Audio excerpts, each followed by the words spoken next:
पुलकेशी नगर assembly हलके के लिए कांग्रेस ने एक नए कैंडिडेट को मुतारुफ किया है। श्रीनिवासा इनका नाम है, एसी श्रीनिवासा। आइए उनसे बात करते हैं। साहब, अचानक आपका नाम आया है। अखंड श्रीनिवास मूर्ति यहाँ से लगातार जीते रहे हैं, अब आपका नाम अचानक आया, क्या कहेंगे?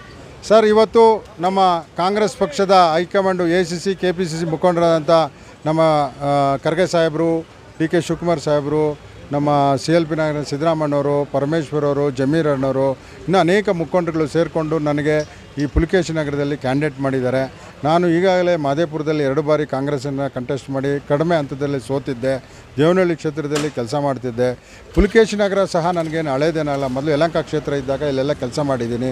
ಈ ಕ್ಷೇತ್ರದ ನಮ್ಮ ಹಿರಿಯ ಮುಖಂಡರಾದಂಥ ಕೇಂದ್ರ ಸಚಿವರಾದಂಥ ಜಾಫರ್ ಶರೀಫ್ ಸಾಹೇಬ್ರ ಜೊತೆಯಲ್ಲಿ ನಾವು ಇಲ್ಲೆಲ್ಲ ಸಂಘಟನೆ ಮಾಡಿ ಕೆಲಸ ಮಾಡಿದ್ದೀವಿ. ಅವರ ಆಶೀರ್ವಾದನೂ ಸಹ ಇದೆ. ಇವತ್ತು ನನಗೆ ಬೆಂಗಳೂರಿನ ಪುಲಕೇಶಿ ನಗರದ ಕ್ಷೇತ್ರ ಪ್ರತಿಷ್ಠಿತವಾದಂಥ ಕ್ಷೇತ್ರ. ಇಲ್ಲಿ ಹೆಚ್ಚಿನಾಗಿ ನಮ್ಮ ಅಲ್ಪಸಂಖ್ಯಾತರು, ಹಿಂದುಳಿದವರು, ದಲಿತರು ವಾಸ ಇರ್ತಕ್ಕಂಥ ಕ್ಷೇತ್ರ. ಇಲ್ಲಿ ಅನೇಕ ಸಮಸ್ಯೆಗಳಿದ್ದಾವೆ. ಆ ಸಮಸ್ಯೆಗಳನ್ನು ನಾವು ಸರ್ಕಾರದಿಂದ ಸವಲತ್ತುಗಳನ್ನು ಕೊಟ್ಟು ಈ ಕ್ಷೇತ್ರವನ್ನು ಒಂದು ಅಭಿವೃದ್ಧಿಯನ್ನು ಮಾಡಬೇಕು. ಈ ಕ್ಷೇತ್ರದಲ್ಲಿ ನೀರಿನ ಸಮಸ್ಯೆ, ರಸ್ತೆ ಸಮಸ್ಯೆ, ಹಾಸ್ಪಿಟ್ಲ್ ಸಮಸ್ಯೆ, ನಿರುದ್ಯೋಗ ಸಮಸ್ಯೆಗಳು ಹಾಗೂ ಮನೆಗಳು ಬಡವರಿಗೆ ಕೊಡ್ತಾ ಇಲ್ಲ ಸರಿಯಾಗಿ. ಇದನ್ನೆಲ್ಲ ಸಹ ನಾವು ಸರ್ಕಾರದಿಂದ ಸವಲತ್ತನ್ನು ತಂದು ಇಲ್ಲಿ ಜನಗಳಿಗೆ ಅನುಕೂಲ ಮಾಡಿಕೊಡ್ಬೇಕು ಅಂತೇಳಿ ಪಕ್ಷ ನನಗೆ ಇವತ್ತು ಇಲ್ಲಿ ಕಾಂಗ್ರೆಸ್ ಅಭ್ಯರ್ಥಿ ಮಾಡಿದ್ದಾರೆ. ಅಚಾನಕ್ ಆಗಿ ನಿಮ್ಮ ಹೆಸರು ಬಂತು, ನೀವು ಟ್ರೈ ಮಾಡ್ತಾ ಇದ್ರಾ, ಹೆಂಗು ಏನಂತ? ಇಲ್ಲ, ಇದು ಅಚಾನಕ್ ಅಂದರೆ ನಾನು ಆ್ಯಕ್ಚುಲಿ ದೇವನಹಳ್ಳಿ ಕ್ಷೇತ್ರದಲ್ಲಿ ಈಗ ಟ್ರೈ ಮಾಡ್ತಿದ್ದೆ. ಅಲ್ಲಿ ಕೇಂದ್ರ ಸಚಿವರಾದಂಥ KH ಮುನಿಯಪ್ಪನವರು ಅಲ್ಲಿ ಬಂದಿದ್ದಾರೆ. ಅದರಿಂದ ನನ್ನನ್ನು ಇಲ್ಲಿ ಪರಿಗಣಿಸಿದ್ದಾರೆ. ನಾಳೆ ನಾನು ನಾಮಿನೇಷನ್ ಮಾಡ್ತಾ ಇದ್ದೀನಿ ಪುಲಕೇಶಿ ನಗರದಲ್ಲಿ 11:15. ನಾನು ಈ ನಿಮ್ಮ ಮಾಧ್ಯಮದ ಮೂಲಕ ನಾನು ಈ ಕ್ಷೇತ್ರದ ಜನಗಳಿಗೆ ಮನವಿ ಮಾಡ್ತೀನಿ, ತಾವೆಲ್ಲರೂ ಸಹ 11:15 ನಮ್ಮ ಪುಲಕೇಶಿ ನಗರದ BBMP ಹತ್ರ ಬಂದು ನನ್ನ ನಾಮಿನೇಷನ್ ಮಾಡೋಕ್ಕೆ ನೀವೆಲ್ಲ ಸಾವಿರಾರು ಜನ ಬಂದು ನನ್ನನ್ನು ಬೆಂಬಲಿಸಬೇಕು.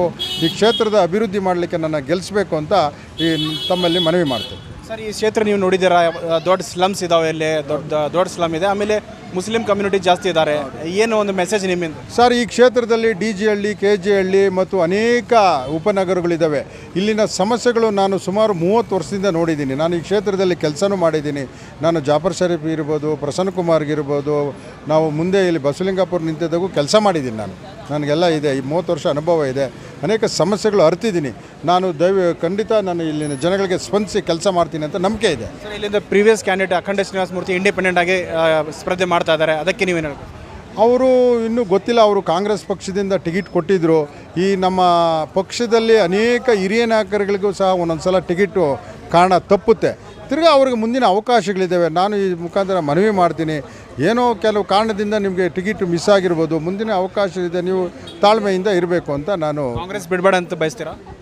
ಅದು ಅವ್ರಿಗೆ ಸೇರ್ತಕ್ಕಂಥದ್ದು. ಅಂದರೆ ಇಂಡಿಪೆಂಡೆಂಟ್ ಆಗಿ ತುಂಬಿದ್ದಾರೆ ಅವರು, ಅದು ನಾನು ಹೇಳೋಕ್ಕಾಗಲ್ಲ, ಅವರು ಸಂಬಂಧಪಟ್ಟಿದ್ದು. Thank you sir. ये थे श्रीनिवास साहब जो हैं जी। आने वाला वक्त पुलकेशी नगर हलके के अंदर से जो 80,000 वोटों से मैं जीत को आया, अगर को जो निशान से बोल रही, ये आने वाला वक्त जो है बताता है हक़ और बातिल कौन, ठीक है। और उलमाए दीन की मेहनत इसके अंदर हमें उनका शुक्रिया अदा करती, जो ये बदलाव को लगा को हमारे मोहल्ले को एक राहत पहुँचाए। और अन्ना एक सबसे पहले वादा कर को ही जैसा मंजे अल्लाह ताला ओहदा देता है, इज़्ज़त देता है, सबसे पहले जो बच्चे परेशान हाल हैं, जो जेलों को जाकर को 15-15 दिन कोर्टा गुजारी, उसे मैं ख़त्म करने की मेरी कोशिश रहती है, ये मेरा वादा है कर को बोली। और जो बच्चे अंदर हैं उनको छुड़ाने की भी पूरी जिम्मेदारी लेते हैं को, सबसे पहला वोच का भी पहले हमने वादा कर को ही सो ಸರ್, ಲೀಗಲ್ ಏಡ್ ಕೊಡ್ತೀನಿ ಅಂತ ನೀವು ವಾದ ಮಾಡಿದ್ದೀರಾ? ಅದು ಲೀಗಲ್ ಏಡ್ ಕೊಡ್ತೀನಿ, ಯಾರು ಜೈಲಿಗೆ ಇಲ್ಲಿ ಕೆಲವು ಕಾನೂನು ತೊಡಕುಗಳಿಗೆ ಅವ್ರ ಕಾನೂನು ಪ್ರಕಾರ ಅವ್ರ ನ್ಯಾಯ ಒದಗಿಸ್ತೀನಿ ಸಹ ಅಂತಲೂ ನಾನು ಹೇಳಿದ್ದೀನಿ. ಭಾಳ ಬಡವರು ಮಂದಿ ಅವರು ಜೈಲಿಗೆ ಹೋಗಿದ್ದಾರೆ. ಅವರು ನಿಜವಾಗ್ಲೂ ನಿರಪರಾಧಿಗಳಿಗೆ ನಾವು ಕಾನೂನನ್ನು ನಾವು ರಕ್ಷಣೆ ಕೊಡ್ತೀವಿ ಅವರಿಗೆ. Thank you. ये थे श्रीनिवासा साहब, केसी श्रीनिवासा, और ये नए कैंडिडेट हैं कांग्रेस के। और उन्होंने कहा है कि DG हल्ली KG हल्ली मामले में जो लोग कोर्ट का चक्कर काट रहे हैं, जो लीगल परेशान हैं, उन्हें लीगल सपोर्ट करने का उन्होंने वायदा किया है। और साथ ही साथ एक नया कैंडिडेट है जो देवनहल्ली में पहले काम किया करते थे, वहाँ के उम्मीदवार थे, लेकिन वहाँ से जो है इन्हें यहाँ पुलकेशी नगर शिफ्ट किया गया है। अचानक आखिरी मोमेंट पर जो है इन्हें ये टिकट दी गई है। कैमरा पर्सन समीर के साथ शाहिद काजी, बेंगलुरु।